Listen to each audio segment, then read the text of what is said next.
প্রিয় ভাইরা, আমাদের দোরগোড়ায় উপস্থিত হয়ে গেছে বরকত এবং মাগফিরাত, নাজাত, বরকতের মাস রমাদান। এই রমজান মাসের ফজিলত, এর মর্যাদা, এর তাৎপর্য, এর মাহাত্ম্য রমজানের আগে থেকেই আমাদেরকে রপ্ত করতে হবে। রমজান আসার আগে থেকেই যদি আমরা রমজান মাসের গুরুত্ব, এ মাসের তাৎপর্য, এ মাসের করণীয়, এ মাস সংক্রান্ত মাসাইলগুলো জানতে পারি, তাহলে আমাদের রমাদান কোরআন এবং হাদিসের আলোকে আমরা সাজাতে পারবো। আমাদের রমাদান সাধনা সার্থক হবে, আমাদের রমাদান সফলভাবে আমরা পালন করতে পারবো ইনশাআল্লাহ। তারই ধারাবাহিকতায় আজ আপনাদের সামনে আমি যে বিষয়ে কথা বলতে চাই সেটি হলো মাহে রমাদানের করণীয় আমলসমূহ। আল্লাহ রাব্বুল আলামিন ঈমানদারদের প্রতি অনেক বড় অনুগ্রহ করেছেন। বছরের 11 মাস একজন ঈমানদার, জান্নাত প্রত্যাশী মানুষ জান্নাতের পথে এগিয়ে যাওয়ার জন্য যে পরিমাণ নেক আমল, যে পরিমাণ ইবাদত, যে পরিমাণ তাকওয়ার চর্চা করার কথা, শয়তানের প্ররোচনার কারণে, আমাদের ঈমানের দুর্বলতার কারণে, নানা কারণে সেটাতে আমরা পিছিয়ে থাকি। বছরের 11 মাস আমল এবং ইবাদতে আমাদের যে ঘাটতি হয়, আমরা যতটুকু পিছিয়ে থাকি, যতটুকু অভাব এবং শূন্যতা সৃষ্টি হয়, সারা বছরের আমল এবং ইবাদতের ঘাটতিকে পুষিয়ে নেওয়ার জন্য আল্লাহ রাব্বুল আলামিন দুটি বৃহৎ ইবাদতের মৌসুম দিয়েছেন আমাদেরকে। তার সবচেয়ে বড় মৌসুম আমাদের দোরগোড়ায় উপস্থিত, সেটি হলো রমজান মাস। আরেকটি ইবাদতের মৌসুম আছে বছরের, দ্বিতীয় বৃহত্তর ইবাদতের মৌসুম, যে সম্পর্কে আমাদের সমাজে খুব একটা জানাশোনাও নাই, সেটা হলো জিলহজের প্রথম 10 দিন, ইবাদতের আরেকটি মৌসুম। একজন ব্যবসায়ী যেরকম তার ব্যবসার লাভ লস পুষিয়ে নেওয়ার জন্য, অন্য সময়ের ঘাটতি পুষিয়ে নেওয়ার জন্য তাকে যেরকম কিছু সিজনকে কাজে লাগাতে হয়, তার যেরকম কিছু সিজন আছে, মৌসুম আছে, ঠিক একইভাবে একজন ঈমানদার মুসলমানের ইবাদতের ঘাটতি পোষাবার মৌসুমের নাম হলো রমজান মাস। প্রিয় ভাইয়েরা আমার, এই রমজান মাস পাওয়ার পরও যদি কেউ 11 মাসের ইবাদতের ঘাটতি পুষিয়ে নিতে না পারে, এই রমজান মাস পাওয়ার পরও যদি কেউ আল্লাহর কাছ থেকে নিজের মাগফিরাত আদায় করে নিতে না পারে, আমাদের নানা অপরাধ, গুনাহ, পাপাচারের কারণে হয়তো জাহান্নামীদের তালিকায় আমাদের নাম চলে গেছে, সেই নাম কাটাবার সবচেয়ে সুবর্ণ সুযোগ আমাদের দোরগোড়ায় উপস্থিত রমজান মাস। এই রমজান মাস পাওয়ার পরও যদি কোনো মুসলমান আল্লাহর কাছ থেকে তার নাম জাহান্নামীদের তালিকা থেকে কাটিয়ে জান্নাতীদের তালিকায় অন্তর্ভুক্ত করতে না পারে, তাহলে এর চাইতে হতভাগা, এর চাইতে দুর্ভাগা, এর চাইতে কপাল পড়া মুসলমান আর কেউ হতে পারে না। প্রিয় ভাইরা আমার, জীবনে আল্লাহ তাআলা আমাদেরকে অনেক রমজান মাস দিয়েছেন। আল্লাহ নবী সাল্লাল্লাহু আলাইহি সাল্লাম খোদ তাঁর জীবনে তিনি রমজান পেয়েছেন সাকুল্যে 8টা। দ্বিতীয় হিজরিতে আল্লাহ রাব্বুল আলামিন রমজানের রোজা ফরজ করেছেন। 10ম হিজরিতে আল্লাহ তাআলা তাকে দুনিয়া থেকে নিয়ে গেছেন। তাহলে সাকুল্যে সর্বোচ্চ 8টা রমজান পেয়েছেন আমাদের নবীজি সাল্লাল্লাহু আলাইহি সাল্লাম। কয়টা রমজান পেয়েছেন? 8টা। আজ গাবতলীর এই মাহফিলে আমরা যারা উপস্থিত আছি, আমাদের এখানে এমন বহু মানুষ আছেন যে তার জীবনে 40, 50, 60টা পর্যন্ত রমজান মাস পেয়েছেন। ঠিক না বেঠিক? সাহাবীদের অনেকে তাদের জীবনে মাত্র একবার রমজান পেয়েছেন। হয়তো ইসলাম গ্রহণ করেছেন রমজানের আগে, রমজান মাসটা পেয়েছেন, এরপরে হয় মৃত্যু হয়ে গেছে, আর না হয় জিহাদের ময়দানে শহীদ হয়ে গেছেন। একটা রমজান জীবনে পেয়েছেন। বহু সাহাবী আছেন 2টা, 4টা রমজান পেয়েছেন। অনেক সাহাবী আছেন জীবনে একটা রমজানও পান নাই, ইসলাম গ্রহণ করেছেন, এরপরে আল্লাহর রাহে জিহাদে শামিল হয়েছেন, রমজান আসার আগেই দুনিয়া থেকে চলে গেছেন। তাহলে আমরা যারা জন্মসূত্রে মুসলমান, তাদের যার যত বছর বয়স তিনি ততগুলো রমজান পেয়েছি। সাহাবীরা যেখানে মাত্র জীবনে 2, 4, 6টা, 8টা, 10টা রমজান পেয়ে তারা জান্নাত প্রাপ্তির দৌড়ে এগিয়ে গেছেন, আমরা জন্মসূত্রে মুসলমান হয়েও জীবনে 40, 50টি রমজান পাওয়ার পরও আমরা অনেকে জান্নাত প্রাপ্তির দৌড়ে এগিয়ে যেতে পারি নাই। এর চেয়ে বড় দুর্ভাগ্যের বিষয় আর কিছু হতে পারে না। ভাইরা আমার, এই জন্য আসন্ন রমাদান আর কয়েকদিনের মধ্যে যে রমজান শুরু হতে যাচ্ছে, আসুন এইবারের রমজান সম্পর্কে একটা সংকল্প করি, শপথ করি। এই রমজান জীবনের অন্য 10টি রমজানের মতো কাটাবো না। এই রমজানকে আমি ব্যতিক্রম, সম্পূর্ণ ভিন্নতর, সম্পূর্ণ আমল এবং ইবাদত এবং তাকওয়া চর্চার মধ্য দিয়ে আল্লাহর মাগফিরাত, নাজাত নিজের করে নেওয়ার মধ্য দিয়ে আমার এই রমজানকে আমি সার্থক করার চেষ্টা করব ইনশাআল্লাহ। ভাইরা আমার, রমজানের আমল ইবাদত কিভাবে করব, কোনটা করব কোনটা করব না, এই সম্পর্কে যথেষ্ট ধোঁয়াশা আমাদের মধ্যে আছে। আমাদের এই দেশে মুসলমানদের কাছে রমজান মাস মানে 4টি কাজ। রমজান মাস মানে কয়টা কাজ? 4টা কাজ। রমজান মানে হলো রোজা রাখা, তারাবির নামাজ পড়া, আর সাহরি খাওয়া, ইফতার খাওয়া, ব্যাস। রোজা, তারাবি, সাহরি, ইফতার, এই 4 জিনিসের নাম হলো আমাদের মুসলমানদের রমজান মাস।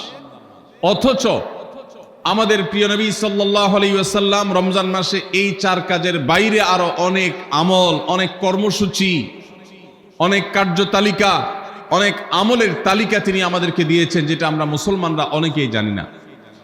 তো আজ আমরা নবী করিম সাল্লাল্লাহু আলাইহি সাল্লাম আমাদেরকে রমজান মাসে যে সমস্ত আমল করতে বলেছেন, আমরা সেই সমস্ত আমলের কথা আপনাদের সঙ্গে খুব সংক্ষেপে শেয়ার করব ইনশাআল্লাহ। কারণ আমি নবী করিম সাল্লাল্লাহু আলাইহি সাল্লামের হাদিস থেকে এবং কোরআনে কারীম থেকেও 27টি আমলের কথা আপনাদের সঙ্গে শেয়ার করব ইনশাআল্লাহ, যার সবগুলোই রমাদানের জন্য স্পেশাল, তবে অনেকগুলো রমজানের বাইরের সময়ও আমাদের পালনীয় এবং করণীয়। ভাইরা আমার, রমাদান কেন্দ্রিক যে সমস্ত আমল, যে সমস্ত করণীয় আমাদের আছে, তার মধ্যে প্রথম করণীয় হলো শাবানের 29 তারিখে পশ্চিম আকাশে রমজানের চাঁদ তালাশ করা। এটা একটা আমল। কোন দিন চাঁদ তালাশ করবেন? শাবানের 29 তারিখ। এই বছর আমাদের দেশে শাবানের 29 তারিখ কবে হচ্ছে? রোজা কবে থেকে শুরু হচ্ছে? তাহলে 29শে শাবান সন্ধ্যায়, যেদিন থেকে রোজা হওয়ার সম্ভাবনা আছে, সেই দিন সন্ধ্যায় মাগরিবের আগে পশ্চিম আকাশের দিকে চাঁদ অনুসন্ধান করার চেষ্টা করে তাকাবেন।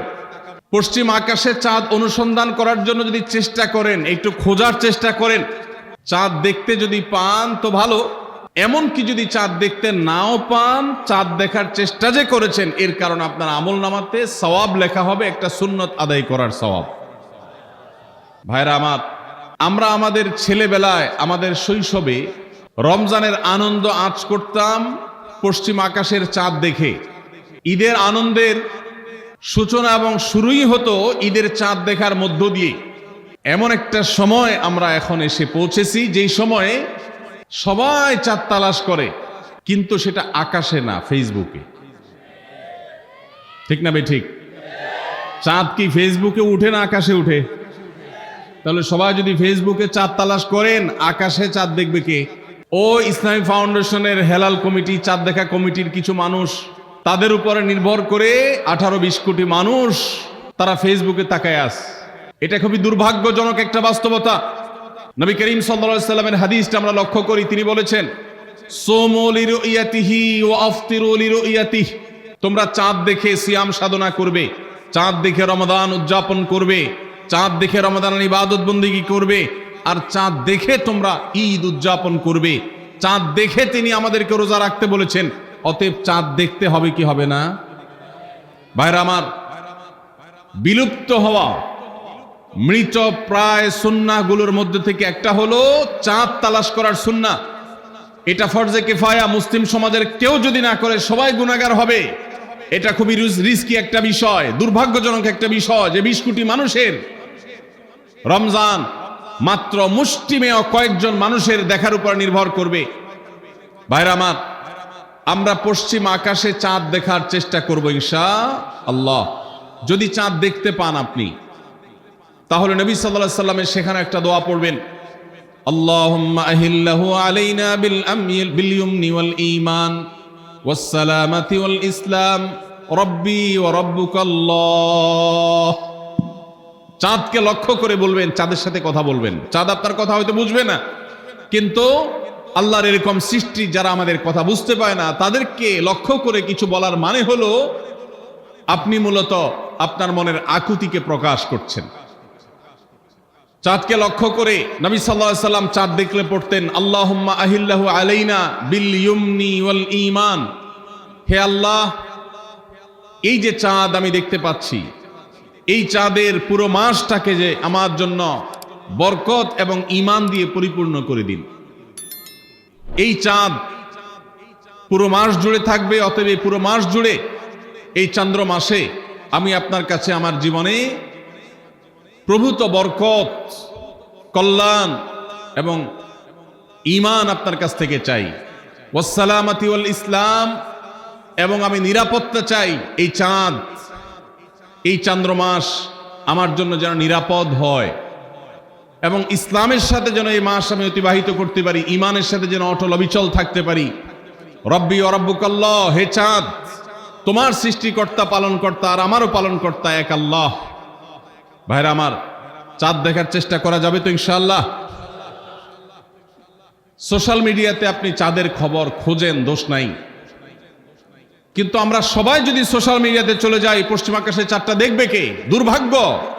মসজিদ মাদ্রাসার ছাত্ররা, ওলামা একরাম, তারাও চাঁদ তালাশ করতে দেখা যায় খুবই কম, খুবই নগণ্য। আল্লাহ তাআলা আমাদের সবাইকে মৃত প্রায় সুন্নাহকে জিন্দা করার তৌফিক দান করুন। কে কে চাঁদ দেখবেন হাত তোলেন। আল্লাহ আমাদের সবাইকে চাঁদ দেখার তৌফিক দান করুন। মৃত সুন্নাহকে জিন্দা করার নিয়তে চাঁদ দেখবেন ইনশাআল্লাহ। আল্লাহ আমাদের সবাইকে আমল করার তৌফিক দান করুন। ভাইরা আমার, তাহলে রমজান কেন্দ্রিক প্রথম আমল পেয়ে গেলাম, প্রথম কর্মসূচি পেয়ে গেলাম, সেটা হলো শাবানের শেষ তারিখে পশ্চিম আকাশে চাঁদ তালাশ করবো ইনশাআল্লাহ। নাম্বার 2, রমজানের দ্বিতীয় আমল, যেটা রমজানের প্রধান আমল মূলত কি সেটা বলেন দেখি। রমজানের প্রধান আমল কি ভাই? রোজা রাখা। মাশাআল্লাহ, উত্তর সঠিক। রমজান মাসের প্রধান আমল হলো রোজা রাখা। রোজা রাখার চাইতে এ মাসের বড় কোনো আমল হতে পারে না। রোজা রাখা রমজানের সুন্নত না মুস্তাহাব? ফরজ। ফরজ মানে হলো আল্লাহর সেই নির্দেশ, যেই নির্দেশ লঙ্ঘন করলে জাহান্নামের শাস্তি অবধারিত, জাহান্নামের শাস্তি এড়ানো যাবে না, যে নির্দেশ মান্য করা আবশ্যক, এরকম একটি ফরজ। ইসলামের স্তম্ভ কয়টা ভাই? 5টা। নবী করিম সাল্লাল্লাহু আলাইহি সাল্লাম বলেছেন বুনিয়াল ইসলামু আলা খামস।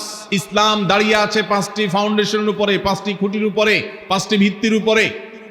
সেই 5টি ভিত্তির 1 নম্বর হলো শাহাদাতি আল্লাহ ইলাহা ইল্লাল্লাহ ওয়া আন্না মুহাম্মাদান রাসূলুল্লাহ।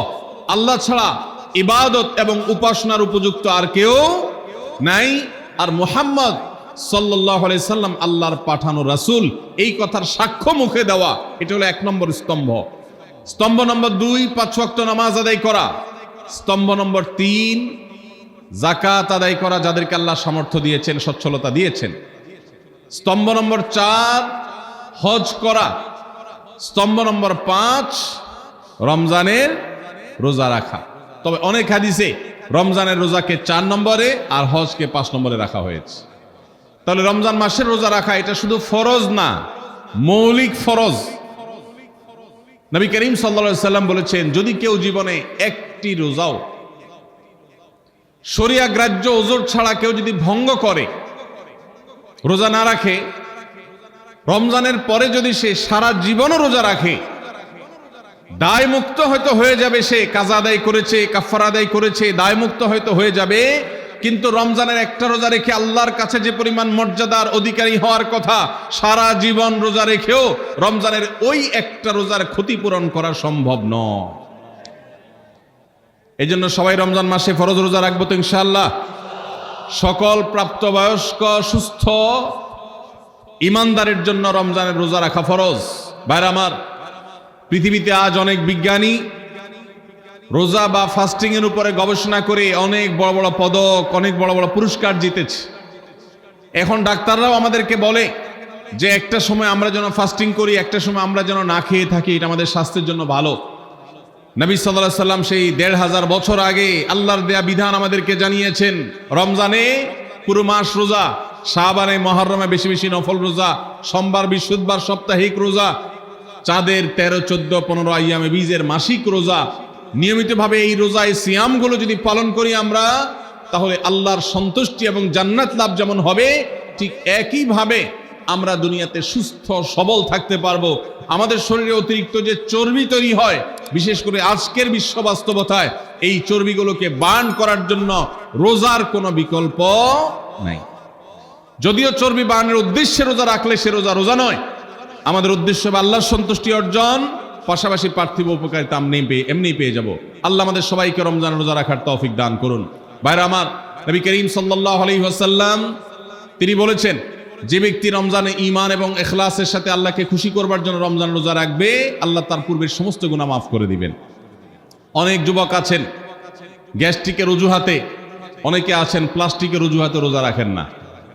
কারো গ্যাস্ট্রিক, কারো প্লাস্টিক। সামান্য একটু রোজা রাখতে যে যুবক পারে না, সে নিজেকে মুসলিম দাবি করে কোন মুখে? মাত্র 12-14 ঘন্টা যে না খেয়ে থাকার মতো চ্যালেঞ্জ নিতে পারে না, সে আবার কিসের মুসলমান দাবি করে নিজেকে? এই জন্য ভাইরা সবাই রোজা রাখবো তো ইনশাআল্লাহ। বাসা বাড়িতে বাচ্চাদেরকে কৈশোর বয়স থেকে তাদেরকে রোজা রাখতে শেখাবেন। সাহাবায়ে কেরাম আশুরার রোজা পর্যন্ত বাচ্চাদেরকে রাখাতেন এবং তাদেরকে খেলনা দিয়ে ভোলাতেন, রোজা রাখতে তাদের সাহায্য করতেন। আজ এমন এক প্রজন্ম আমরা গড়ে তুলছি, যেই প্রজন্ম শুধু ভোগ শিখেছে, ত্যাগ শিখে নাই। বাচ্চা কাচ্চাদেরকে দেখবেন মা বাপ বড় বড় মোবাইল, স্মার্টফোন তাদের হাতে তুলে দিচ্ছেন। তারা মুখ দিয়ে কোনো কথা বললেই সেটা নেওয়ার জন্য, কেনার জন্য বাপ মা অস্থির ব্যাকুল হয়ে যাচ্ছেন। তাদেরকে সংগ্রাম, ত্যাগ, চ্যালেঞ্জ নেওয়া, এগুলো তাদেরকে শেখাচ্ছেন না। মনে রাখবেন, ভোগ করতে কোনো যোগ্যতার দরকার হয় না, ত্যাগ করতে যোগ্যতার দরকার হয়। ভোগ করতে সবাই পারে, ত্যাগ করতে সবাই পারে না। এজন্য সন্তানকে ভোগ নয়, ত্যাগ শেখাতে হবে। আল্লাহ আমাদেরকে তৌফিক দান করুন। আপনার বাচ্চা যদি রোজা রাখা শিখে, শখ করে রোজা রাখে, তাকে বাধা দিবেন না, তাকে রোজা রাখতে দিবেন। কারণ সে রোজা রাখার মধ্য দিয়ে গরিব অভাবী মানুষের কষ্ট অনুভব করবে, ফিল করবে। সে রোজা রাখার মধ্য দিয়ে আল্লাহর নৈকট্যের ফিলিংস তার মধ্যে আসবে, ইসলামী সংস্কৃতিকে সে অনুভব করবে, আঁচ করবে। এই জন্য সন্তানকে কৈশোর বয়স থেকেই, কিশোর বয়স থেকেই তাকে রোজা রাখতে সাহায্য করবেন ইনশাআল্লাহ। ঠিক আছে না ভাই? বাচ্চাদের প্রথম হয়তো রোজা অর্ধেক রাখবে, দুপুরে ভেঙে ফেলবে, এরপর না হয় বিকাল পর্যন্ত রাখবে, এরপর না হয় সন্ধ্যা পর্যন্ত রাখবে, কিন্তু অভ্যাস তাকে গড়ে তুলতে হবে। আল্লাহ আমাদেরকে তৌফিক দান করুন। ভাইরা আমার, তাহলে রমজানের প্রধান আমল রোজা রাখা। এই রোজা ইচ্ছাকৃত শরিয়া গ্রাহ্য ওজর ছাড়া ভাঙা জায়েজ নাই, হারাম। যদি কেউ ভাঙে অথবা না রাখে সে ফাসিক। অতএব এই রোজার চর্চা আমাদের করতে হবে। আল্লাহ আমাদের সবাইকে তৌফিক দান করুন। তাহলে 3 নম্বর আমল হলো রমজান মাসের, 2 নম্বর আমল হলো রমজান মাসে রোজা রাখা। 3 নম্বর আমল হলো রাতে তারাবির নামাজ আদায় করা। রাতে কি আদায় করা ভাই? তারাবির নামাজ আদায় করা কি ফরজ না নফল? ফরজ না সুন্নত? সুন্নত, সুন্নতে মুআক্কাদা। নবী করিম সাল্লাল্লাহু আলাইহি সাল্লাম বলেছেন, মান কামা রমাদানা ঈমানান ওয়া ইহতিসাবা গুফিরা লাহু মা তাকাদ্দামা মিন যামবি। যে ব্যক্তি রমজান মাসে রাতে দাঁড়িয়ে তারাবির নামাজ পড়বে, তার পূর্বের সমস্ত গুনাহ খাতা মাফ করে দেওয়া হবে। এই জন্য তারাবির নামাজ পড়বো তো ইনশাআল্লাহ। তারাবির নামাজ 4G গতিতে হবে না 5G গতিতে? কি বলেন? 4G না 5G? ভাইরা আমার, সব কিছুতে গতি ভালো না, সব কিছুতে গতি ভালো না। নেটের গতি যত বেশি হয় তত ভালো, কিন্তু নামাজের গতি, ইবাদত, সিজদার গতি, তারাবির গতি যত কম হয়, যত ধীরে ধীরে হয়, যত শান্তশিষ্ট ভাবে হয়, তত আল্লাহর কাছে বেশি মর্যাদাবান হয়। অতএব মহল্লার হাফেজ সাহেবদেরকে তাড়াতাড়ি নামাজ শেষ করার জন্য দৌড়ের উপর রাখবেন। ক্রিকেট খেলা আছে হুজুর, আজকে একটু খেয়াল রাখেন, বলবেন। ভাইরা আমার, আমরা তারাবির নামাজের কথা যখন স্মৃতিতে কল্পনায় আমরা ভাবি, তখন আমাদের স্মৃতিতে তুফান নীল মার্কা একটা নামাজ ভেসে উঠে, ঠিক না বে ঠিক? 5 ওয়াক্ত নামাজ এত তাড়াহুড়া করা হয় না তারাবি যত, অথচ তারাবি এটা তারবিহাত এর বহু বচন আরবি শব্দ, যার অর্থ হলো আরামের সাথে, ধীরস্থিরতার সাথে, রেস্ট করে করে যে নামাজ আদায় করা হয় তার নাম তারাবি। নাম হলো আরামের সাথে করা, আর আমরা করি ব্যারামের সাথে তাড়াহুড়ো করে। এই জন্য এলাকা এলাকা তারাবি ধীরে ধীরে পড়ার জন্য উদ্যোগ নেবেন তো ইনশাআল্লাহ। ইমাম সাহেবদেরকে, হাফেজ সাহেবদেরকে উদ্বুদ্ধ করবেন, ভাই হুলস্থুল করবেন না, কি পড়েন কিচ্ছু বুঝি না, এমন টান দেন শেষে যায় শুধু ইয়ালামুন তালামুন, আর এটা শুনে মনে করেন যে এখন স্টপ হয়েছে, এখন রুকুতে যাইতে হবে। এই নামাজ কি নামাজ? এটা তামাশা। ভাইরা আমার, স্পিডে তারাবি না পড়ে যদি একটু ধীরে তারাবি পড়া হয়, সর্বোচ্চ 15 থেকে 20 মিনিটের ডিফারেন্স হবে, এর বেশি না। মাত্র 15 মিনিটের জন্য আপনার পুরো নামাজকে আপনি বরবাদ করছেন। দেশের বেশিরভাগ মসজিদগুলোতে তুফান মিল মার্কা তারাবি পড়া হয়। এই তারাবি আল্লাহর কাছে কতটা গ্রহণযোগ্য হবে, এটা যথেষ্ট প্রশ্নবিদ্ধ বিষয়। আল্লাহ তাআলা আমাদের সবাইকে ধীরস্থিরতার সাথে খুব শান্তভাবে তারাবির নামাজ আদায় করার তৌফিক দান করুন। চেষ্টা করা যাবে না ইনশাআল্লাহ? ভাইরা আমার, আল্লাহ রাব্বুল আলামিন নামাজের ক্ষেত্রে হুলস্থুলতা পছন্দ করেন না। যার নামাজ যত বেশি সময় নিয়ে আদায় করেন তিনি আল্লাহর কাছে তত শ্রেষ্ঠ, তত ভালো নামাজি। আর যার নামাজে যত হুলস্থুল করা হয় তার নামাজের কোয়ালিটি, মর্যাদা আল্লাহর কাছে তত কম। অতএব আমরা রমজানের তৃতীয় আমল জানলাম তারাবির নামাজ, এবং সেটা ধীরস্থিরতার সাথে আদায় করবো। আল্লাহ আমাদের তৌফিক দান করুন। নাম্বার 4, সাহারি খাওয়া। সাহারি খাওয়া এটা রমজানের একটা আমল। আপনি সারা বছর লাঞ্চ করেন, ডিনার করেন, দুপুরের খানা খান, রাতের খানা খান, সকালে ব্রেকফাস্ট নাস্তা করেন, কিন্তু এর কোনোটা ইবাদত হয় না, এর কারণে আপনি সওয়াব পাবেন না। কিন্তু রমজান মাসে ভোর রাতে ঘুম থেকে উঠে যে আপনি খাবার খাবেন, এই খাবার খাওয়ার জন্য যে উঠলেন এবং খাইলেন, এর কারণে আপনার অ্যাকাউন্টে আপনার আমলনামা আল্লাহ তাআলা সওয়াব জমা করে দিবেন। আপনি রিওয়ার্ড পাবেন, বিনিময় পাবেন। কেন? কারণ নবী করিম সাল্লাল্লাহু আলাইহি সাল্লাম বলেছেন, তাসাহহারু ফাইন্না ফিস সাহুরি বারাকাহ। তোমরা সাহারির খাবার খাবে ভোর রাতে। রোজার মাসে রোজা রাখতে গিয়ে সাহারির খাবার খাবে কেন? কারণ সাহারির যে খানা, এই খানাতে আল্লাহ তাআলা বরকত রেখেছেন। এই খানা খাইলে তার জন্য আমাদের স্পিরিচুয়াল, আধ্যাত্মিক বিভিন্ন রকমের উপকারিতা আল্লাহ তাআলা এর মধ্যে নিহিত রেখেছেন। এর মধ্যে খাদ্য শক্তি আছে, আমাদের এনার্জি হবে শরীরে, রোজা রাখতে সহজ হবে। এর পাশাপাশি সাহারির খাবারে আলাদা একটা বরকত আছে, শেফা, বহুবিধ উপকারিতা আমাদের শরীরের, আমাদের মনের জন্য আল্লাহ তাআলা রেখেছেন। এই জন্য সাহারি খাওয়াটা আলাদা একটা ইবাদত। যদি আপনার সন্ধ্যা রাত্রে বেশি খাওয়া হয়ে যায়, সাহারিতে খানা খাওয়ার মতো মুড না থাকে, অন্তত এক ঢোক পানি, একটা খেজুর, সামান্য কিছু খেয়ে হলেও আপনি সাহারি খাবেন এবং তাতে আপনি সওয়াব পাবেন। কোনো কারণে যদি সাহারি খেতে না পারেন, রাতে উঠতে পারেন নাই, অ্যালার্ম বাজছে কিন্তু শুনেন নাই, উঠে দেখেন ফজরের আজান হয়ে গেছে, তাহলে ওই দিনের রোজা কি হবে নাকি হবে না? হবে। মাশাআল্লাহ, বগুড়া মানুষ মাসালা জানে, দেখা যায় রোজা হয়ে যাবে ইনশাআল্লাহ। কারণ এই সাহারি খাওয়াটা ফরজও না, ওয়াজিবও না, এটা সুন্নাত। সুন্নাত ছুটে গেলে ইবাদত হয় না, ব্যাপারটা সেরকম না। 5 নম্বর আমল হলো, সাহারি তো খাবো ঠিক আছে, কিন্তু সেটা শেষ সময়ে খাওয়া, দেরিতে খাওয়া। সাহারি কি আগে খাবেন না শেষের দিকে খাবেন? শেষের দিকে। কেন? কারণ নবী করিম সাল্লাল্লাহু আলাইহি সাল্লাম বলেছেন, লা ইয়াজালুন নাসু বিখাইরিন মা আজ্জালুল ফুতুর ওয়া আখারুস সাহুর। এই উম্মত, মুসলিম জাতি ততদিন পর্যন্ত কল্যাণের উপর প্রতিষ্ঠিত থাকবে, তারা কল্যাণকে স্পর্শ করতে পারবে যতদিন পর্যন্ত তারা সাহারি তাড়াতাড়ি খাবে, না দেরিতে খাবে? দেরিতে খাবে। আর ইফতার তাড়াতাড়ি করবে। তাহলে সাহারি দেরিতে খাওয়া হলো সুন্নাত। আমাদের দেশে গ্রামে অনেক মুরব্বীরা এখনো আছেন, রাত 12টা, 1টা, 2টা বাজে সাহারি খেয়ে শুয়ে থাকেন। তারা চিন্তা করেন পরে খাইতে গেলে আবার বর্ডার ক্রস হয়ে যায় কিনা, সীমা লঙ্ঘন হয়ে যায় কিনা, রিস্ক নেওয়ার দরকার কি, এই জন্য 12টার সময় খেয়ে রাখি। এটার কারণে সাহারি খাওয়ার সওয়াব পাবেন ঠিকই, কিন্তু দেরিতে সাহারি খাওয়ার যে সুন্নত, সেই সুন্নত আদায় হবে না। এই জন্য দেরিতে খাবেন। দেরিতে খাওয়ার মানে আবার এরকম দেরি না যে আপনি আর মুয়াজ্জিন সাহেব দুজন কম্পিটিশন করছেন, আপনার হাতে খাবারের প্লেট আর মুয়াজ্জিনের হাতে মাইক, আপনি আগে শেষ করেন আর মুয়াজ্জিন আগে আজান দিবে, কম্পিটিশন চলছে। এত দেরি করে একেবারে লাস্ট মিনিট পর্যন্ত খাওয়া সুন্নত নয়। কথা কি বুঝাতে পারছি?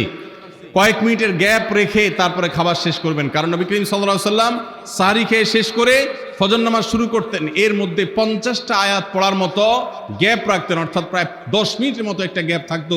এই জন্য আমরা একটা গ্যাপ রেখে তারপর সাহরি শেষ করব। অর্থাৎ ফজরের আজান যদি হয় উদাহরণস্বরূপ 5:25 বা 30, তাহলে আমরা 2-4 মিনিট আগে সাহরি খেয়ে শেষ করবো ইনশাআল্লাহ। তাহলে সাহরি দেরি করে খাওয়া, শেষের দিকে খাওয়াটা সুন্নত। আল্লাহ আমাদেরকে আমল করার তৌফিক দান করুন। রমজান মাসে সাহরির নামে একটা নতুন নাটক শুরু হয়েছে এদেশে, সেটার নাম হলো সাহরি পার্টি। আপনারা শুনেছেন? বিশেষ করে শহরের ছেলেফেলেরা, ইউ পোলাপান, তারা আজকাল ভোর রাতে বন্ধু বান্ধব সহ রেস্টুরেন্টে গিয়া সাহরি পার্টির আড্ডা বাইর করছে। শয়তানি এবং ফাইজলামির আর কোনো জায়গা নাই, সাহরির জন্য পার্টি বাইর করছে, তাও আবার ছেলে মেয়ে একসাথে মিলেমিশে। ভাইরা আমার, সাহরি খাওয়া ইবাদত, এবং সাহরির এই সময়টা দোয়া কবুলের সময়, তাহাজ্জুদের সময়। আল্লাহ তাআলা দুনিয়ার আকাশ থেকে ডেকে ডেকে বান্দাকে ক্ষমা করেন। এই সময়টাতে আড্ডাবাজি করা, এটা হতভাগা ছাড়া আর কারোর কোনো কাজ হতে পারে না। এরপরে 6 নম্বর আমল হলো ইফতার করা। রোজা রেখেছেন কিন্তু ইফতার করেন নাই, রোজা হয়ে যাবে কিন্তু সুন্নাত আদায় হবে না। এই জন্য ইফতার করা একটা সুন্নাত। আল্লাহ তাআলা আরহামুর রাহিমিন, এমন একটা মাস রমজান মাস, সারা বছর কিন্তু আমরা নাস্তা করি। সারা বছর যেটা নাস্তা করি রমজানে সে নাস্তাই করি। পার্থক্য হলো সারা বছর নাস্তা করি সকালে, রমজান নাস্তা করি সন্ধ্যায়। মানুষ দীর্ঘ সময় না খেয়ে থাকার পরে যে খাবার খায় সেটাকেই ব্রেকফাস্ট বলে, সেটাকেই নাস্তা বলে। আরবিতে যে ইফতার বলা হয়, এই ইফতার শব্দের অর্থ কিন্তু নাস্তা। ইফতার শব্দের অর্থ কি? নাস্তা। সারা বছর নাস্তা খেলে কোনো সওয়াব হবে, কিন্তু রমজান মাসে আপনি যদি সারাদিন উপবাস থাকার পর সন্ধ্যায় ব্রেকফাস্ট করেন, অর্থাৎ ইফতার করেন, তাহলে আল্লাহ তাআলা আপনাকে সুন্নাত পালন করার সওয়াব দিবেন। এই জন্য ভাই, ইফতার করা একটা সুন্নাত। 7 নম্বর, ইফতার আবার তাড়াতাড়ি করা আরেকটা সুন্নাত। এটা 7 নম্বর আমল, ইফতারটা একটু তাড়াতাড়ি করা। তাড়াতাড়ি করা মানে কি? সূর্য ডুবার 2-4 মিনিট আগে। কি বলেন? তাহলে তাড়াতাড়ি কেমনে হলো? তাড়াতাড়ি মানে হলো সূর্য ডুবার সাথে সাথে করা, বিলম্ব বা দেরি না করা। নবী করিম সাল্লাল্লাহু আলাইহি ওয়াসাল্লামের ওই হাদিস আবারও আমরা স্মরণ করি। তিনি বলেছেন, লা ইয়াজালুন নাসু বিখাইরিন মা আজ্জালুল ফুতুর ওয়া আখারুস সুহুর। এই মানুষ, এই উম্মত ততদিন কল্যাণের উপরে প্রতিষ্ঠিত থাকবে যতদিন তারা ইফতার তাড়াতাড়ি করবে আর সাহরি দেরিতে করবে। ইফতার তাড়াতাড়ি করা এর মানে হলো সূর্য ডুবছে আর দেরি করবেন না। শিয়ারা এবং ইহুদিরা, তাদের মধ্যে রোজা আছে, ফাস্টিং আছে, তারা সেই রোজায় ইফতার করে হলো চতুর্দিক অন্ধকার হয়ে যাওয়ার পর, সূর্য ডুবার পর পর ইফতার করে না। তো এই জন্য নবী সাল্লাল্লাহু আলাইহি সাল্লামের আদর্শ হলো তার বিপরীত, অর্থাৎ সূর্য ডুবার পর পর ইফতার করে ফেলা, অতিরিক্ত বিলম্ব না করা। আল্লাহ আমাদেরকে আমলের তৌফিক দান করুন। 8 নম্বর আমল হলো ইফতারের দোয়া পড়া। ইফতারের দোয়া জানা আছে ভাই? কি দোয়া? আমরা একটা দোয়া কমন জানি বাংলাদেশে মানুষ, সেটা হলো আল্লাহুম্মা লাকা সুমতু আলা রিজকিকা আফতারতু। এটাও হাদিসে বর্ণিত হয়েছে, কিন্তু হাদিসের সনদ নিয়ে অনেকে কোনোটা নিয়ে আলাপ তুলেছেন, প্রশ্ন তুলেছেন। আল্লাহুম্মা লাকা সুমতু মানে হলো, হে আল্লাহ, আপনার উদ্দেশ্যে রোজা রেখেছি, ওয়া আলা রিজকিকা আফতারতু, এবং আপনার দেওয়া রিজিক দিয়ে ইফতার করেছি। আর ইফতারের আরেকটা দোয়া হলো যাহাবাজ জামা ওয়াবতাল্লাতিল উরুক ওয়া সাবাতাল আজরু ইনশাআল্লাহ। এটা একটা দোয়া। যদি এগুলো দোয়ামূলক নয়, আমরা দোয়া বলছি, এটা মূলত আল্লাহর কাছ থেকে একটা প্রত্যাশা। এর অর্থ হলো যাহাবাজ জামা, আমার পিপাসা দূর হয়ে গেছে। ওয়াবতাল্লাতিল উরুক, আমার শিরা উপশিরাগুলো সব সিক্ত হয়ে গেছে। ওয়া সাবাতাল আজরু ইনশাআল্লাহ, এবং আল্লাহ চাহেন তো এই রোজার বিনিময় আমার সাব্যস্ত হয়ে গেছে আল্লাহর কাছে, এটা স্থির হয়ে গেছে। এটা হলো ইফতারের দোয়া। ইফতারের দোয়াটা কি ইফতারের আগে করব না পরে করব? ইফতারের দোয়াটা যারা ইফতারের আগে করার পক্ষে তারা হাত তোলেন। অল্প সংখ্যক মানুষ। আর বাকিরা সবাই কি পরের পক্ষে না মাঝখানের পক্ষেও আছেন লোক? সব পরের। মাশাআল্লাহ সব সূক্ষ্ম সূক্ষ্ম মাসআলা দেখি গাবতলী মানুষ জানে মাশাআল্লাহ, অনেক অগ্রসর দেখা যায়। আল্লাহ আমাদের সবাইকে দিনের জন্য কবুল এবং মঞ্জুর করুন মাশাআল্লাহ। ভাইরা আমার, ইফতারের দোয়াটা ইফতারের পরে করতে হয়, যেটা বেশিরভাগ মানুষ জানে না, কিন্তু আমি অবাক হলাম যে এখানে বেশিরভাগ মানুষ আপনারা জানেন মাশাআল্লাহ, নলেজেবল মানুষ, বোঝা গেছে। ইফতারের দোয়ার অর্থের দিকে তাকালেই তো বোঝা যায় এটা আগে না পরে। দোয়ার অর্থের মধ্যে তাকালে আমরা দেখতে পাচ্ছি যে আল্লাহ শিরা উপশিরা সিক্ত হয়ে গেছে, পিপাসা দূর হয়ে গেছে, এগুলো তো ইফতারের পরেই হয়। অবশ্য আমি অর্থ আগে বলে দিছি, সেটা দেখে হয়তো আপনারা অনেকে বুঝে ফেলছেন মাশাআল্লাহ। তো যাই হোক, ইফতারের শুরুতে বিসমিল্লাহ বলে ইফতার করব, আর শেষে এই দোয়া পড়বো। আল্লাহ আমাদেরকে আমলের তৌফিক দান করুন। 9 নম্বর হলো সাহরি এবং ইফতারে খেজুর খাওয়া, খেজুর দিয়ে সাহরি ইফতার করা। ইফতারে আপনি অন্য যা খান না খান, খেজুর দিয়ে খাবেন। নবী সাল্লাল্লাহু আলাইহি সাল্লাম আদা পাকা আদা খেজুর দিয়ে ইফতার করতেন, যেটাকে রোতাব বলা হয়।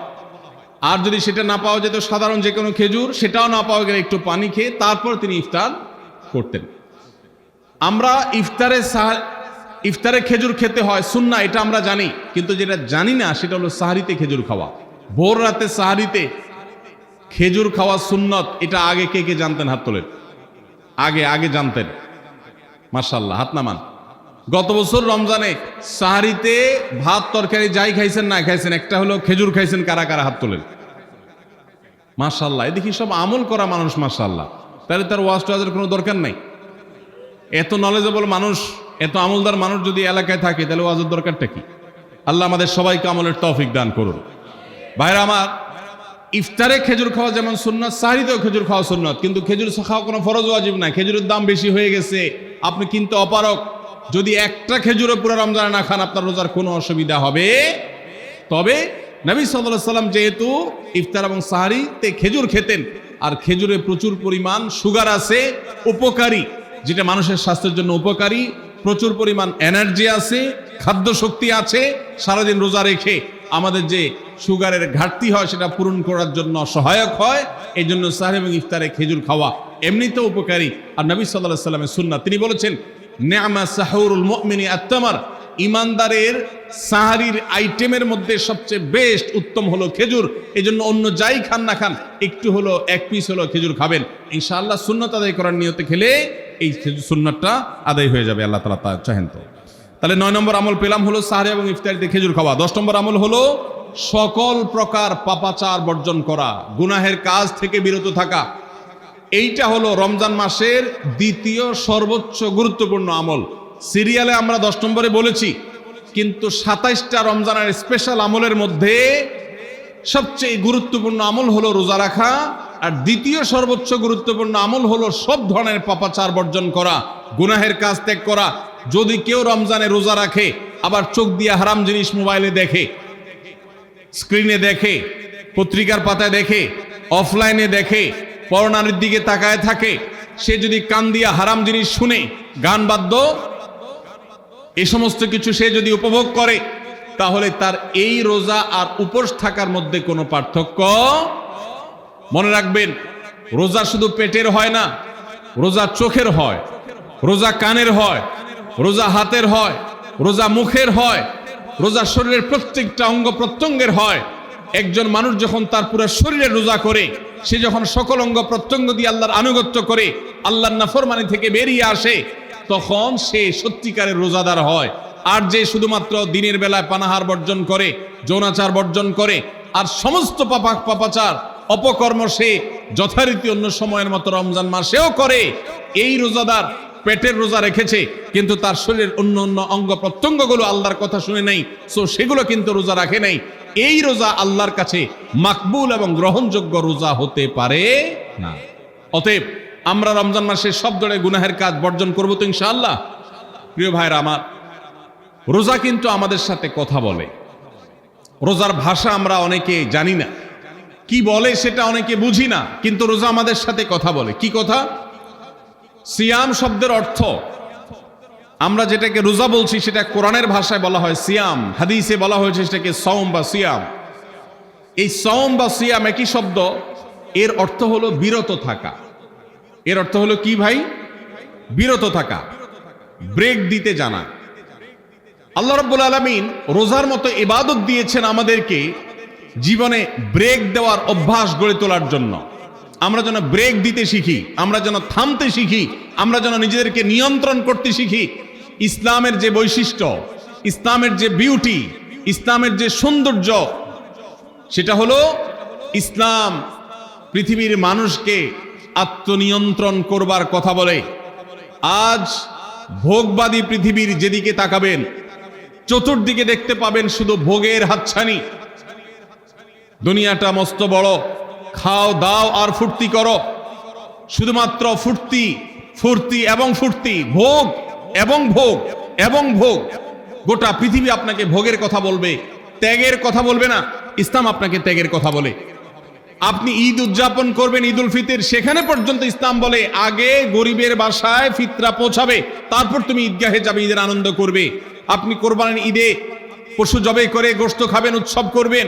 ইসলাম বলে ভালো কথা, তুমি উৎসব করবে, তোমাকে উৎসব করতেই দেওয়া হয়েছে, কিন্তু আগে গরিবের বাসায়ও এই গোশত পাঠাবে ঈদের, সেটা নিশ্চিত করবে, তার পাশাপাশি তুমি ঈদ উদযাপন করবে। আমরা যে রমজানের রোজা রাখি, এই রোজা আমাদেরকে বিরত থাকার কথা বলে। সেই বিরত থাকাটা কি? সেটা হলো আমরা যখন রোজা রাখি আমাদের পিপাসা হয়, আমাদের ক্ষুধা লাগে, পিপাসা হয়, আবার হাতের সামনে হয়তো পানিও আছে, আমার ক্ষুধা লাগে, হাতের সামনে হয়তো খাবারও আছে, কেউ দেখছেও না, সিসি ক্যামেরাও নেই, বদ্ধ রুমে কক্ষের মধ্যে, কিন্তু আমি রোজাদার। কোন রোজাদার রোজার মধ্যে খায়, পান করে? কেন?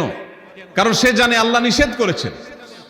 আমরা যখন ইফতার সামনে নিয়ে বসে থাকি সন্ধ্যাবেলায়, ভাইরা আমার, সারা বছর নাস্তা তো আল্লাহ তাআলা কম হোক বেশি হোক সবাইকে করার তৌফিক দেন, আমরা সবাই তো কম বেশি নাস্তা করি।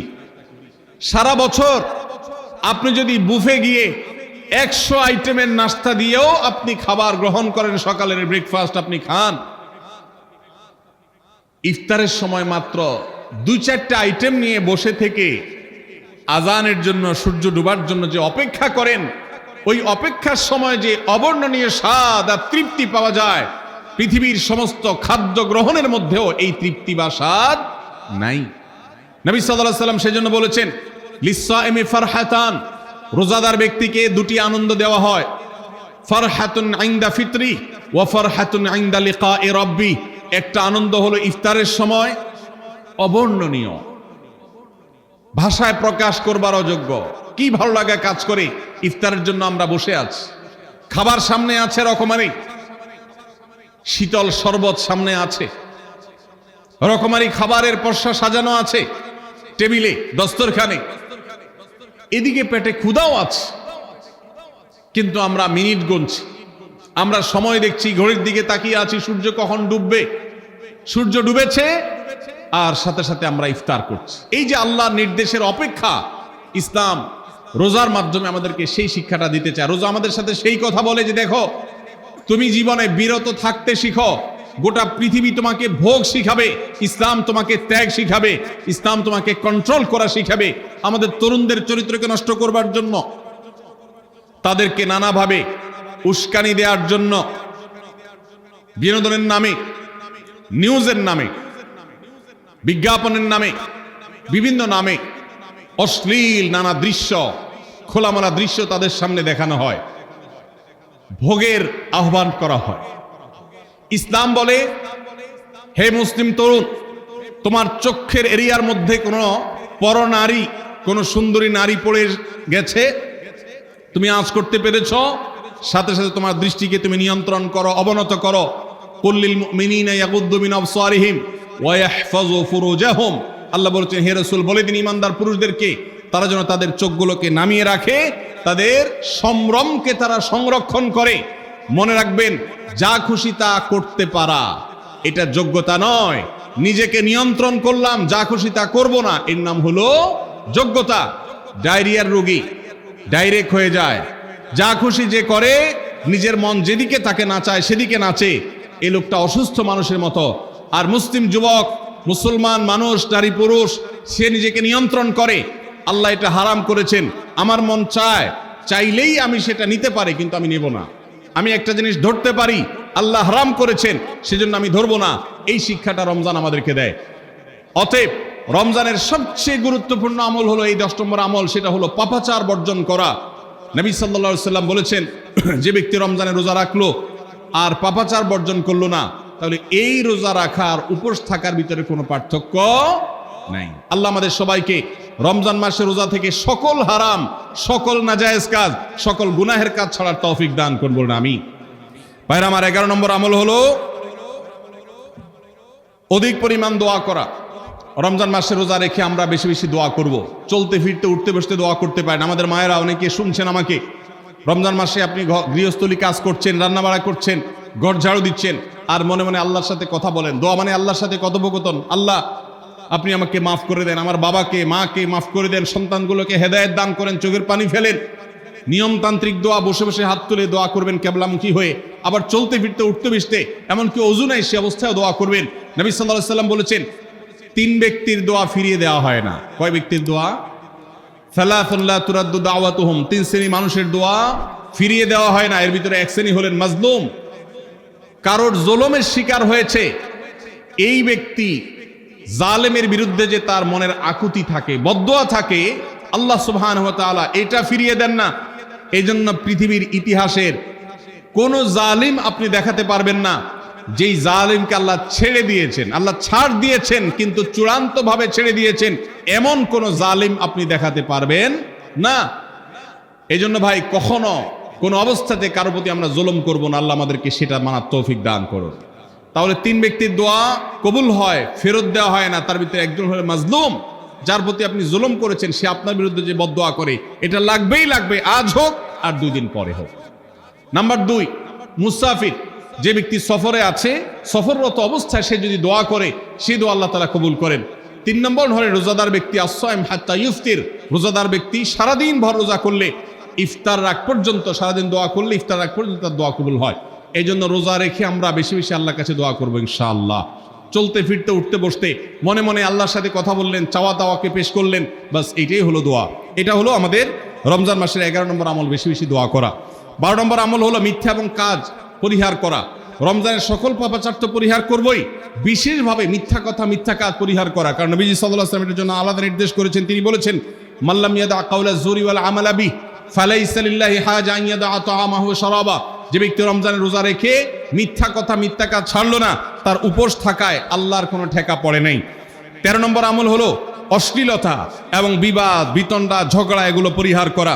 কারণ নবী করিম সাল্লাল্লাহু আলাইহি ওয়াসাল্লাম তিনি আমাদেরকে রমজান মাসে রোজা রেখে অশ্লীলতা পরিহার করতে বলেছেন। মোবাইলে হারাম জিনিস দেখলেন, টেলিভিশনে হারাম জিনিস দেখলেন, বা কোনো পত্রপত্রিকাতে খারাপ জিনিস, নিষিদ্ধ জিনিস দেখলেন, পর্নারীর সৌন্দর্য দেখে আপনি হারাম স্বাদ নেয়ার চেষ্টা করলেন, তাহলে আপনার রোজার অঙ্গহানি হলো, রোজা প্রাণহানি হলো। এই রোজা নয়। এই জন্য এটাকে রমজান মাসে পরিহার করতে হবে, অন্য সময় তো বটেই। এবং সেই সাথে কেউ যদি আপনার সাথে ঝগড়া করতে আসে, নবীজি শিখাই দিয়েছেন, ফালিয়াকুল ইন্নী সায়েম, কেউ রোজা রাখা অবস্থায় ঝগড়া করতে আসলে বলবেন, ভাই আমি রোজাদার, আমি তোমার ঝগড়ার জবাব দিতে পারবো না। তাহলে ঝগড়া পরিহার করার জন্য রমজান মাসে আমরা এক্সারসাইজ করব। 14 নম্বর, যে কোনো ভালো কাজ, যে কোনো নেকামল রমজান মাসে বেশি বেশি করবেন। কেন? কারণ রমজানের শুরুতে একজন ঘোষক বলে, ইয়া বাগিয়াল খায়রি আকবিল, হে ভালো কাজ প্রত্যাশী, যে ভালো কাজ করতে চাও, রমজান মাসটাই হলো ভালো কাজের সওয়াব বেশি পাওয়ার। অতএব এই মাসে ভালো কাজ করে, নেকামল করে, ইবাদত করে, কোরআন তেলাওয়াত, জিকির, আজকার যত রকম আছে এগুলো করে জান্নাতের পথে অগ্রসর হয়ে যাও। 16 নম্বর আমল হলো রোজাদারকে ইফতার করানো, অর্থাৎ নিজে ইফতার করার পাশাপাশি অন্য কোন রোজাদারকে ইফতার করাইলে আল্লাহ তাআলা ওই রোজাদার যে পরিমাণ সওয়াব পাবেন, আপনাকেও সেই পরিমাণ সওয়াব দিবেন ইনশাআল্লাহ। 17 নম্বর আমল হলো বেশি বেশি কোরআনে কারীমের তেলাওয়াত করা। রমজান মাসে আল্লাহ তাআলা আমাদের সবাইকে, 15 নম্বর বাদ গেছে, মাশাআল্লাহ, এত মনোযোগ সহকারে কথা বলছে এবং নোট করছে দেখা যাচ্ছে। তাহলে আমরা আবার পেছনে যাচ্ছি ইনশাআল্লাহ। 15 নম্বর আমল হলো বেশি বেশি ইস্তেগফার করা। বেশি বেশি কি করা? ইস্তেগফার করা, অর্থাৎ ক্ষমা প্রার্থনা করা। কেন ক্ষমা প্রার্থনা বেশি করবেন? কারণ নবী করিম সাল্লাল্লাহু আলাইহি সাল্লাম বলেছেন, ওয়ালিল্লাহি উতাকাউ মিনান নার ওয়া যালিকা ফি কুল্লি লাইলা। রমজানের প্রত্যেক রাতে আল্লাহ তাআলা বহু মানুষকে জাহান্নাম থেকে মুক্ত ঘোষণা করেন। ভাইরা আমার, আমাদের পাপাচারের কারণে জাহান্নামীদের তালিকা নাম উঠে থাকলেও রমজানে আল্লাহ বহু মানুষকে ঠিক দেন যে এই লোককে জান্নাতি ঘোষণা করা হলো, জাহান্নাম থেকে মুক্ত ঘোষণা করা হলো। এই জন্য এই মাসে আল্লাহর কাছে বেশি বেশি মাফ চাইতে হয়, ইস্তেগফার করতে হয়, চোখের পানি ফেলে দোয়া করতে হয় যে আল্লাহ আপনি মাগফিরাত নসিব করেন। 16 নম্বর আমল হলো রোজাদারকে ইফতার করানো। নিজে ইফতার করবেন, পাশাপাশি রোজাদার ব্যক্তিকেও ইফতার করাবেন। নবী সাল্লাল্লাহু আলাইহি সাল্লাম বলেছেন, যদি কোনো ব্যক্তি কোনো রোজাদারকে ইফতার করায়, তাহলে যেই ব্যক্তি তাকে ইফতার করানেন তার রোজার সওয়াব তো সে পাবেই, আপনি ইফতার করায়া সমপরিমাণ সওয়াব লাভ করবেন ইনশাআল্লাহ।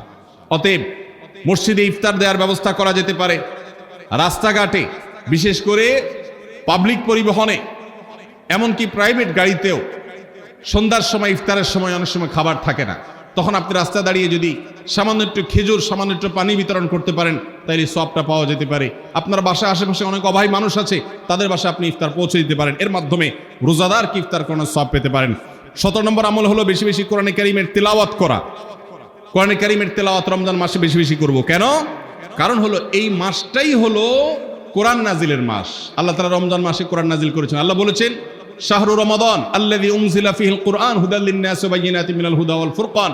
রমজান মাস এমন মাস যে মাসে আল্লাহ তাআলা কোরআন নাজিল করেছেন, এই জন্য এই মাসে বেশি বেশি কোরআন তেলাওয়াত করতে হবে। নবী করিম সাল্লাল্লাহু আলাইহি ওয়াসাল্লাম বেশি বেশি রমজান মাসে কোরআন তেলাওয়াত করতেন।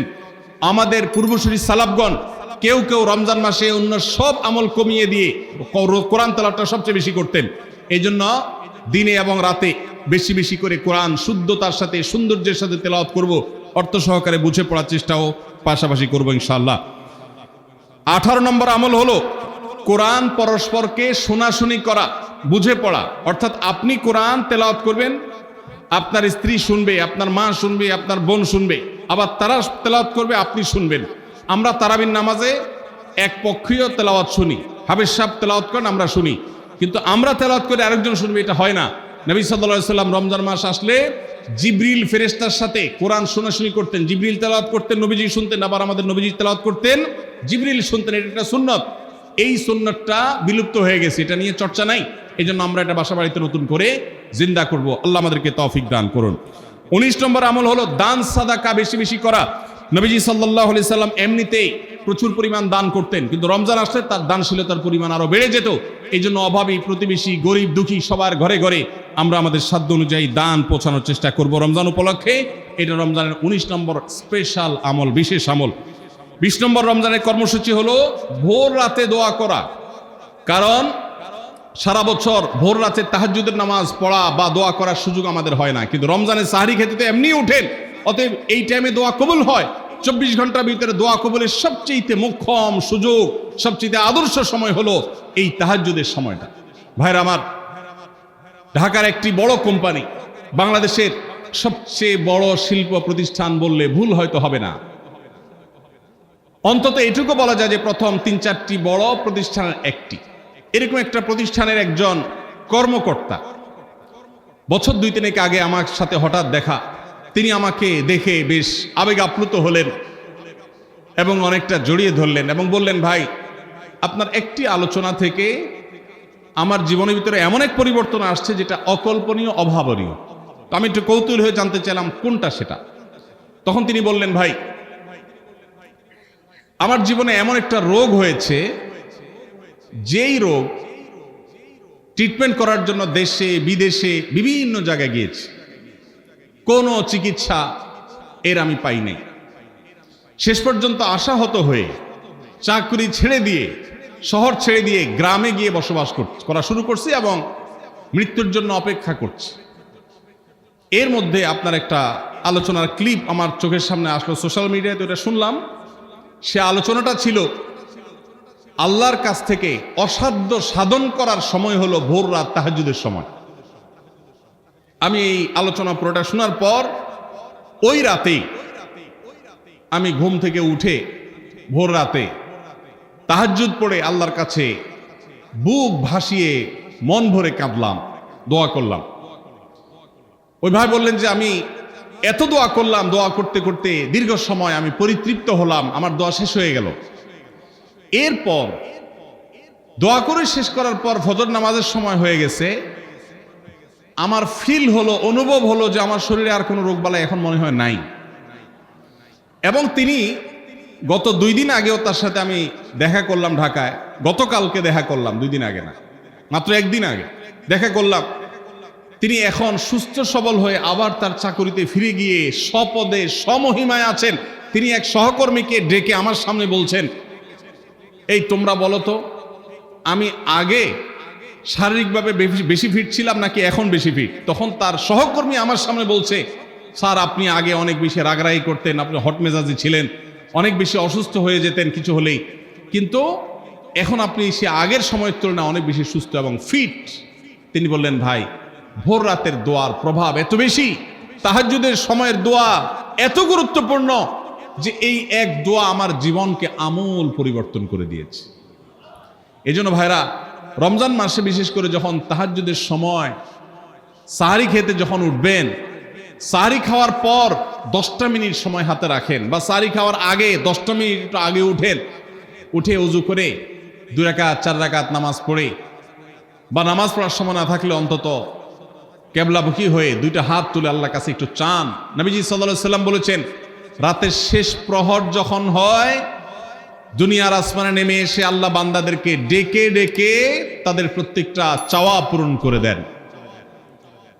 এই জন্য ভাইরা, রমজান মাসে সাহরির সময় দোয়া কবুল হয়। রমজান উপলক্ষে বিশেষ করে এই আমলটা, সাহরির সময় আমলটা, আমরা দোয়া করার আমলটা করতে পারি। তাহলে 20 নম্বর আমল হলো তাহাজ্জুদের নামাজ এবং ভোর রাতের দোয়া। এটা অন্য সময় করা যায়, কিন্তু রমজানের সুযোগটা বেশি আসে, সেজন্য এটাকে রমজানের স্পেশাল আমল হিসেবে আমরা উল্লেখ করলাম। আল্লাহ আমাদেরকে সবাইকে তৌফিক দান করুন।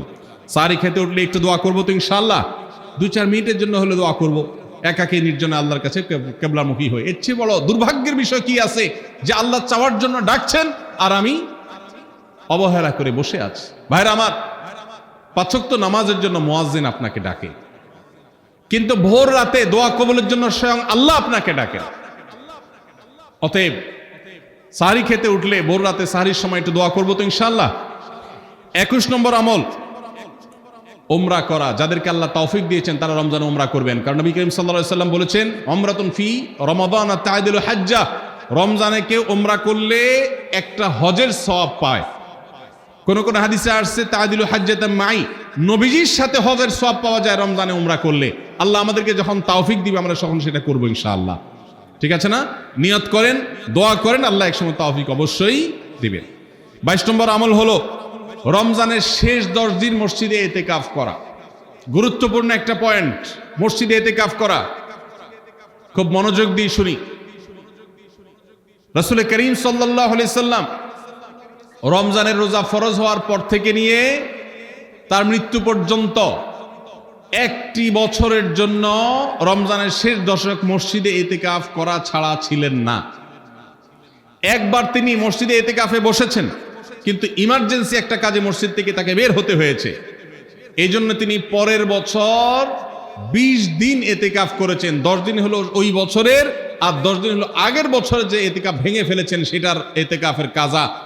তার মানে হলো নবীজির জীবনে কখনো ইতিকাফ 1 বছর একটা রমজান মাসেও ছাড়েন নাই।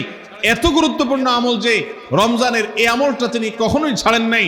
দুর্ভাগ্য আমাদের, এখানেও হয়তো বেশিরভাগ মুসলমান আমরা জীবনে একবারের জন্য রমজানের শেষ 10 দিন ইতিকাফ করি নাই। যে আমল নবীজি জীবনে কখনো ছাড়েন নাই সেটা আপনি জীবনে একবারও করেন নাই, এর চাইতে বড় হতভাগা উম্মত আর কি হতে পারে?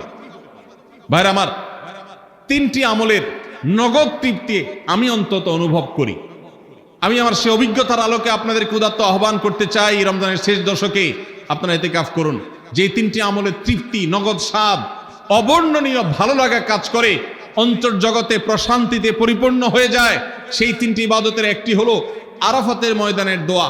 এটার সাথে কোনো কিছুর কম্পেয়ার হয় না। অবর্ণনীয় এক তৃপ্তি লাগে আরাফাতের ময়দানে দোয়া করতে। দ্বিতীয় হলো সিজদায় গিয়ে চোখের পানি ফেলে আল্লাহর কাছে দোয়া করতে অসম্ভব ভালো লাগা কাজ করে। ভোর রাতে দোয়াতেও একই স্বাদ পাওয়া যায়। আর 3 নম্বর হলো রমজানের শেষ দশকের ইতিকাফ। ইতিকাফ যে একবার করেছে সে জীবনে বারবার করে, তাকে আর ফেরানো যায় না। এই জন্য ভাইরা, রমজানের শেষ দশকে আমরা আল্লাহর ঘরে বসে গিয়ে ইতিকাফ করার চেষ্টা করবো তো ইনশাআল্লাহ। অনেক এলাকায় বৃদ্ধ মানুষ, বুড়া মানুষ বসায় দেওয়া হয় টাকা পয়সা দিয়ে। যে টাকা নিয়ে ইতিকাফ করে সেও গুনাহগার, আর যারা টাকা নিয়ে ইতিকাফে বসায় তারাও গুনাহগার, কারণ ইবাদত টাকা পয়সা দিয়ে চলবে না। রমজানের শেষ দশক মসজিদে ইতিকাফ করবো তো ইনশাআল্লাহ।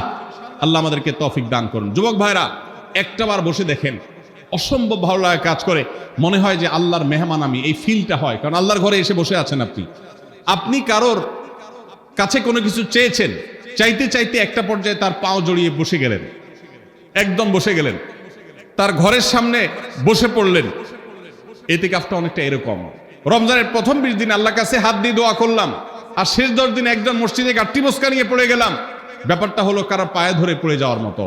আশা করা যায় ইতিকাফকারীকে আল্লাহ তাআলা ক্ষমা না করে মসজিদ থেকে ফেরাবেন না। এজন্য ইতিকাফ করার চেষ্টা করবো তো ইনশাআল্লাহ। আমরা ব্যস্ততার অজুহাত দেই, ভাইরা আমার, যে কোনো মুহূর্তে দুনিয়া থেকে চলে যেতে হতে পারে।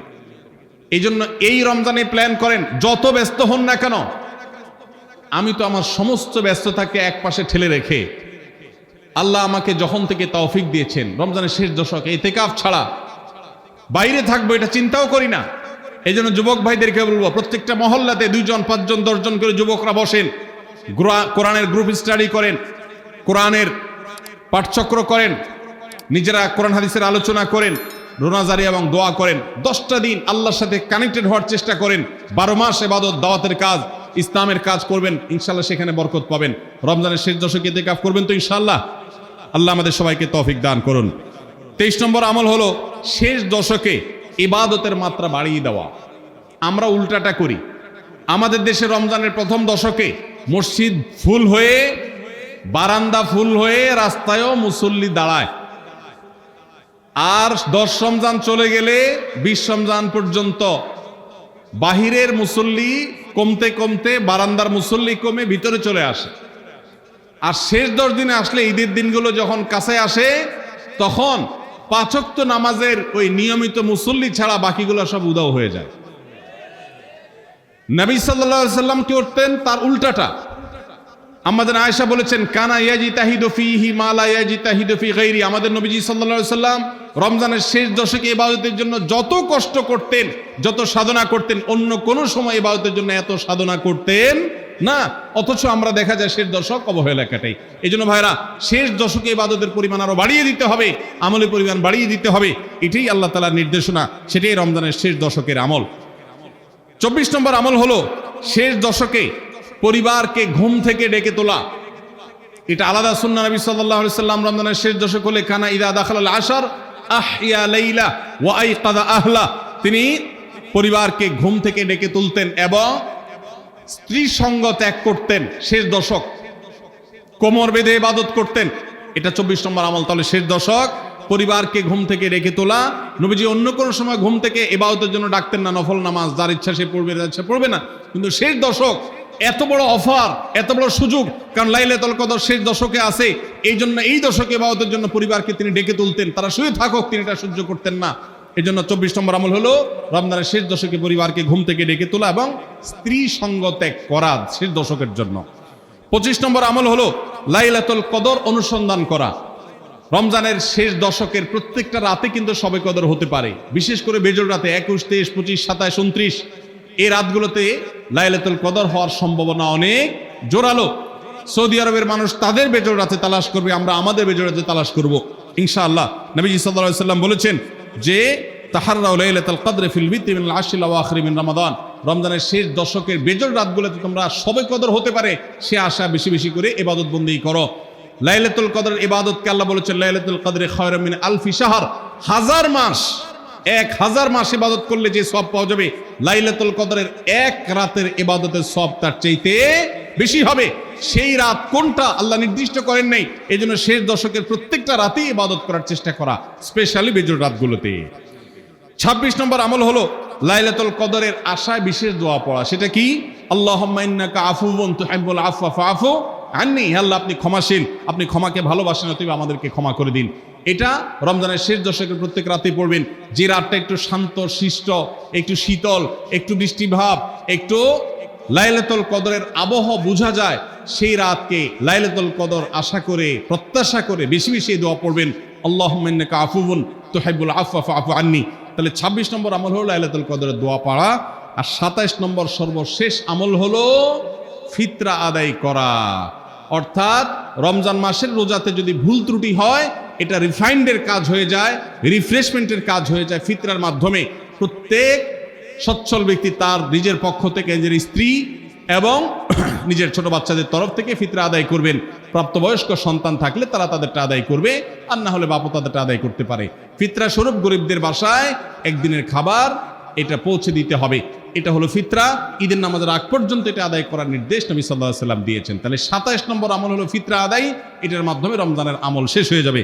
আমি আবার এক নজরে 27টি আমল আপনাদেরকে বলে দিচ্ছি। নাম্বার 1 চাঁদ দেখা, নাম্বার 2 রোজা রাখা, নাম্বার 3 তারাবির নামাজ আদায় করা, নাম্বার 4 সাহরি খাওয়া, 5 নম্বর আমল হলো শেষ সময় সাহরি খাওয়া, 6 নম্বর আমল হলো ইফতার করা, 7 নম্বর আমল হলো তাড়াতাড়ি ইফতার করা, এবং 8 নম্বর আমল হলো ইফতারের দোয়া পড়া, 9 নম্বর আমল হলো সাহরি এবং ইফতারে খেজুর খাওয়া, 10 নম্বর আমল হলো রমজান মাসের সকল গুনাহ বর্জন করা, 11 নম্বর আমল হলো বেশি বেশি দোয়া করা, 12 নম্বর আমল হলো মিথ্যা কথা এবং কাজ পরিহার করা, 13 নম্বর আমল হলো অশ্লীলতা এবং ঝগড়া বিবাদ রমজানে রোজা রেখে না করা, 14 নম্বর আমল হলো ভালো কাজের পরিমাণ এই মাসে বাড়ায় দেওয়া, 15 নম্বর আমল হলো বেশি বেশি আল্লাহর কাছে ক্ষমা চাওয়া, কারণ এই মাসে আল্লাহ বেশি ক্ষমা করেন মানুষকে, 16 নম্বর আমল হলো অন্য রোজাদারকে ইফতার করানো, তাদের বাসায় ইফতার পাঠানো, আর 17 নম্বর আমল হলো বেশি বেশি কোরআন তেলাওয়াত করা, 18 নম্বর আমল হলো কোরআন নিজে পড়ে আরেকজনকে শোনানো, আবার তার তেলাওয়াত নিজে বসে শোনাশুনি করা, 19 নম্বর আমল হলো দান সাদেকা করা,